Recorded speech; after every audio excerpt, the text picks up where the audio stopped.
Good morning বন্ধুরা, সবাইকে সুপ্রভাত। সবাইকে সাফল্যের দিশা ইউটিউব চ্যানেলে স্বাগতম।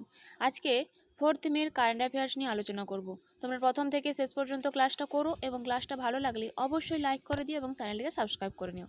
তাহলে শুরু করা যাক আজকের ক্লাস। আজকের ক্লাসের ফার্স্ট কারেন্ট অ্যাফেয়ার্স হলো এটিপি বার্সেলোনা ওপেন 500 পুরুষ একক বিভাগে জয়লাভ করলো কে? উত্তর হবে ক্যাসপার রুট। এই Casper Ruud ATP Barcelona Open 500 পুরুষ একক বিভাগে জয়লাভ করলো ক্যাসপার রুট। এই সম্পর্কে জেনে নেব, এই ক্যাসপার রুট নরওয়ের টেনিস তারকা গ্রিসের টেনিস তারকা স্টেফানোস সিটসিপাসকে হারিয়ে এই খেতাব অর্জন করল। নেক্সট, 2024-এ Laureus sportsman of the year award জিতলেন কে? উত্তর হবে নোভাক জোকোভিচ। এই নোভাক জোকোভিচ 2024-এ Laureus sportsman of the year award জিতলেন। নেক্সট, এনটিপিসি লিমিটেড এর চিফ ভিজিলেন্স অফিসার হিসেবে নিযুক্ত হলেন কে? উত্তর হবে রশ্মিতা ঝা। এই রশ্মিতা ঝা এনটিপিসি লিমিটেড এর চিফ ভিজিলেন্স অফিসার হিসেবে নিযুক্ত হলেন। এই সম্পর্কে জেনে নেব, এনটিপিসি লিমিটেড পূর্ব ন্যাশনাল থার্মাল পাওয়ার কর্পোরেশন নামে পরিচিত একটি ভারতীয় কেন্দ্রক পাবলিক সেক্টর আন্ডারটেকিং, যা বিদ্যুৎ মন্ত্রণালয় এবং ভারত সরকারের মালিকাধীন, যারা বিদ্যুৎ উৎপাদন এবং অন্যান্য কার্যক্রমে নিযুক্ত।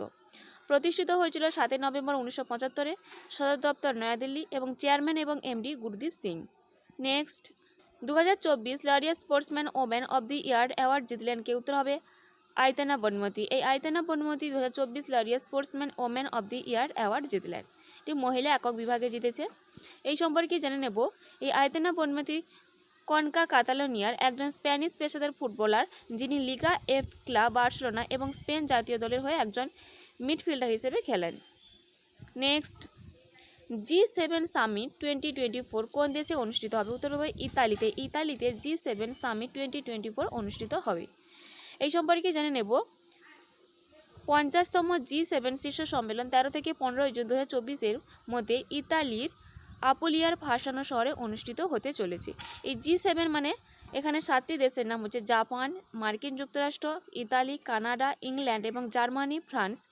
এই 7টি দেশে G7 এর মধ্যে রয়েছে। 49তম G7 শীর্ষ সম্মেলন 19 থেকে 21 মে 2023-এ অনুষ্ঠিত হয়েছিল জাপানের হিরোশিমা শহরে।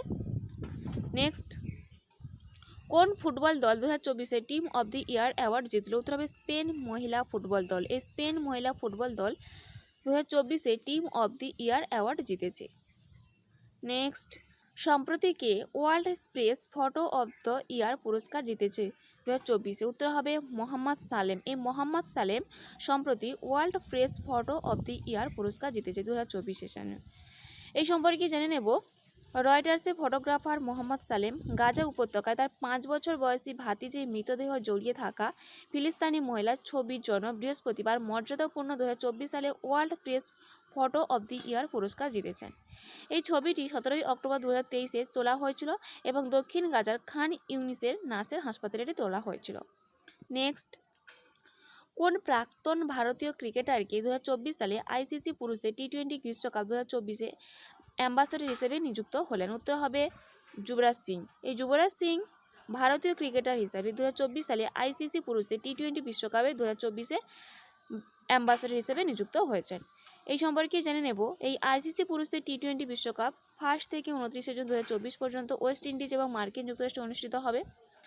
এই 2024 আইসিসি মেন্স টি20 ওয়ার্ল্ড কাপ 9th এডিশন এটা হবে। 2022-এ আইসিসি মেন্স টি20 ওয়ার্ল্ড কাপ হোস্ট করেছিল অস্ট্রেলিয়া এবং চ্যাম্পিয়ন্স হয়েছিল ইংল্যান্ড।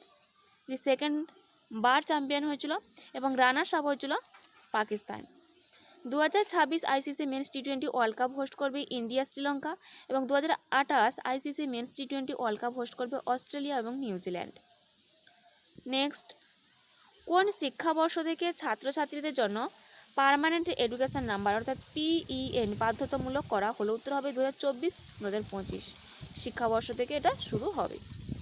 এই সম্পর্কে জেনে নেব, ছাত্রদের এক স্কুল থেকে অন্য স্কুলে স্থানান্তরিত প্রক্রিয়াকে সরল এবং প্রবাহিত করার পদক্ষেপে রাজ্যের স্কুল শিক্ষা বিভাগ 2024-25 শিক্ষাবর্ষ থেকে স্থায়ী শিক্ষা নম্বর অর্থাৎ PEN ব্যবহার বাধ্যতামূলক করেছে। এই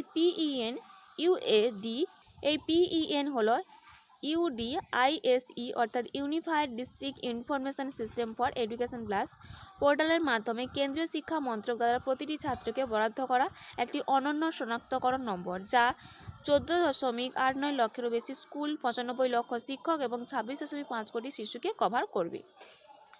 next, financial services institution bureau কাকে স্টেট ব্যাংক অফ ইন্ডিয়ার ম্যানেজিং ডিরেক্টর পদের জন্য মনোনীত করলেন? উত্তর হবে রানা আশুতোষ কুমার সিংকে। এই রানা আশুতোষ কুমার সিংকে financial services institute bureau state bank of ইন্ডিয়ার ম্যানেজিং ডিরেক্টর পদের জন্য মনোনীত করলেন। এখানে স্ট্র্যাটেজিক আকারে দেখে নেব। State bank of India chairman Shri Dinesh Kumar খাড়া এবং সদর দপ্তর মুম্বাই, মহারাষ্ট্র। এই ছিল আজকের দিনে গুরুত্বপূর্ণ কারেন্ট অ্যাফেয়ার্স। এইরকম গুরুত্বপূর্ণ কারেন্ট অ্যাফেয়ার্স পেতে অবশ্যই সাফল্যের দিশা ইউটিউব চ্যানেলকে সাবস্ক্রাইব করে নিও এবং বন্ধুদের মধ্যেও শেয়ার করে দিও। তাহলে আশা করি আপকামিং কম্পিটিটিভ এক্সামগুলোতে কারেন্ট অ্যাফেয়ার্স নিয়ে কোনো সমস্যা থাকবে না। আজকের ক্লাসটা এই পর্যন্ত।